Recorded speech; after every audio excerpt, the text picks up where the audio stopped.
السلام عليكم، كي دايرين؟ كنتمنى انكم تكونوا بخير وعلى خير. انا عارف شحال هادي ما حطيت لكم حتى شي وصفه جديده، ولكن اليوم ان شاء الله غادي نبارطاجي معكم واحد المشروب بارد. ما غاديش نسميوه عصير، مشروب بارد. هذا مشروب كنذقته فاش كنت في الشمال وفي نواحي ديال وجده، حتى ما يعرفوه. راه الناس اللي متبعيني من وجده والشمال قولوا لي شنو كتسميوه هذا العصير هذا في لي كومونتير عندكم. لقيته في الشارع ودقته وخديت الوصفه من عند صاحب ديال هذا المشروع هذا، وقلت علاش لا ما نبارطاجيش معكم الوصفه. الناس اللي بغاو يجربوها في الدار، او لا مثلا الدراري هكا اللي كيبغيو يخدموا في الصيف يقدروا يوجدوه هكا ويبيعوه. علاش لا؟ كيكون واعر ولذيذ بزاف، مع العلم انه ماشي صحي بزاف، ولكن ما تكتروش منه. فبالنسبه للمقادير راه غادي نخليهم لكم مكتوبين في خانه الوصف كما متعودين دائما.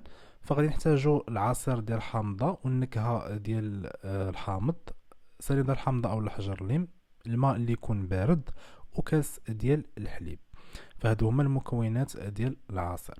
فتقدروا تستعملوا خلاط كهربائي او لا تقدروا تخلطوا بيديكم، يعني بالطراب اللي كنخلطوا به الكيك حتى هو راه كينفع. غير انا كنفضل اننا نديرو الخلاط الكهربائي باش نتاكدوا بلي ان المكونات كلها مخلطه. بالنسبه لهاد البارده هادي او لهاد المشروب هذا، كديروا الكميه ديال السكر اللي بغيتو نتومايا. انا كناخذ اطرو ديال الماء كندير فيه تقريبا ما بين 4 حتى 5 المعالق مع عامرينش ديال السكر سنيده، ولكن كيبقى عاوتاني الحلاوه كتبقى على حسب الذوق ديالكم انتوما. غادي نضيف حجر الليم او لا سنيده الحامضه، راه كتكون متوفره عند العطار، موجوده بكثره. اللي بغى يديرها يديرها، اللي ما بغاش ما يديرهاش ما يديرهاش. المهم انا كما عطاني السيد الوصفه كما غادي نبارطاجيها معكم، ما بغيت نبدل فيها حتى شي حاجه، مع العلم انني راني استعملت عصير ديال الحامض. كديروا كاس ديال الحليب، كديروا النكهه ديال الحامض. انا استعملت ديك البواطه ديال 5 دراهم. ما تديروهاش كامله، لان ديك البوطه ديال 5 دراهم ما تدير لكم 5 يطرو د العصير، يعني ديك البوطه ديال 5 دراهم غادي ديروها في 5 يطرو ديال الماء. درت كذلك العصير ديال الحامض، راه نسيت ما صورتوش حتى هو. المهم كديروا المكونات كاملين، وضروري خاص الماء يكون بارد، لانه الا ما كانش الماء بارد فراه هاد العصير هذا كما قلت لكم راه ما كيكون فيه ما يتشرب. ضروري خاص يكون بارد صافي، وكطحنوا كلشي مزيان بهذا الشكل هذا. المهم نتوما ذوقوه، خاص الحموضه زيدوا الحموضه، خاص السكر زيدوا السكر. بان لكم النكهه مثلا قويه او لا شي حاجه، تقدروا تزيدوا الماء. وبالنسبه لهذا العصير هذا، الناس اللي غادي يجربوه حاولوا ما تكثروش منه، لانه اصلا راه ماشي صحي، ماشي صحي اصلا. دونك تقدروا غير تجربوه هكا، تحيدوا منه الشهوه ديالكم وصافي.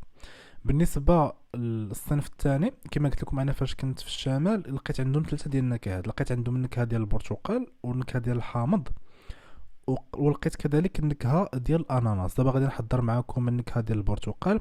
كلهم بنفس الطريقه، كتبدلوا غير نكهات. اطرو ديال الماء اللي يكون بارد، السكر دائما على حسب الذوق او على حسب الرغبه، كديروا الكميه اللي بغيتو نتوما ديال السكر. ومن بعد كديروا ديك سنيده الحامضه او لا حجر الليم معلقه صغيره. وغادي نضيفوا كذلك كاس ديال الحليب ما يكونش عامر. وكتضيفوا النكهه ديال البرتقال، راه كتباع عند العطار. بالنسبه للنكهات اللي غيسول عليهم راه كيتباعوا عند العطار. 5 دراهم كيعطيكم واحد القرعه اللي كتكون صغيره. المهم ديك القرعه الصغيره راه تقدروا ديروها في 5 يطرو ديال الماء، ما ديروهاش كامله في يطرو لانه غادي يجي مجهد بزاف. فدرت سنيده الحامضه، درت السكر، درت لاروم، وغادي نديرو كذلك داك الكاس ديال الحليب، وكتخلطوا كلشي مزيان في الخلاط الكهربائي. كاين اللي كما قلت لكم الا ما عندكمش الخلاط الكهربائي راه تقدروا هذا تخلطوا غير بيديكم، يعني غير داك الفوي هكا في شي بانيو راه قاضي الغرض. غير تاكدوا بلي ان السنيده تكون دابت صافي، وكتخليو العصير ديالكم حتى كيبرد. زيدوا ديروه في الثلاجه باش يبرد مزيان وقدموه، راه كيجي واعر ولذيذ بزاف. حتى بالنسبه للناس اللي بغاو يديروه كمشروع صغير هكا في الصيف، حتى البحر اولا شي حاجه، فراه مشروع مربح لانه ما فيش تكاليف بزاف. وعاد الناس في الصيف كما كتعرفوا راه كيكونسوميو بزاف بحال هاد المشروبات هادو. كيداروا في واحد الالات ديال التبريد اللي كيبقى العصير بها بارد.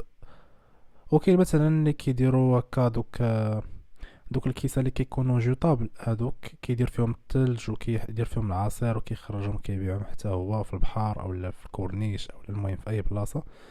والثمن ديال البيع راه كيبقى على حساب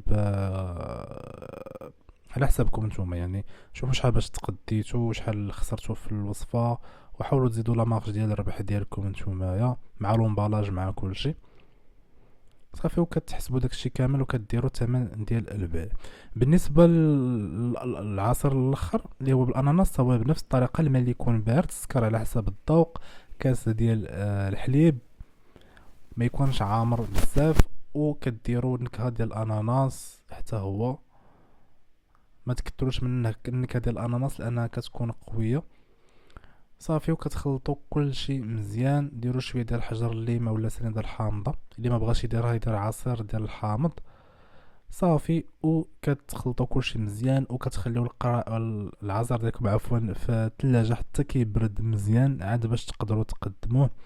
انا هنايا غادي نصبوا لكم في كؤوس بهذا الشكل هذا.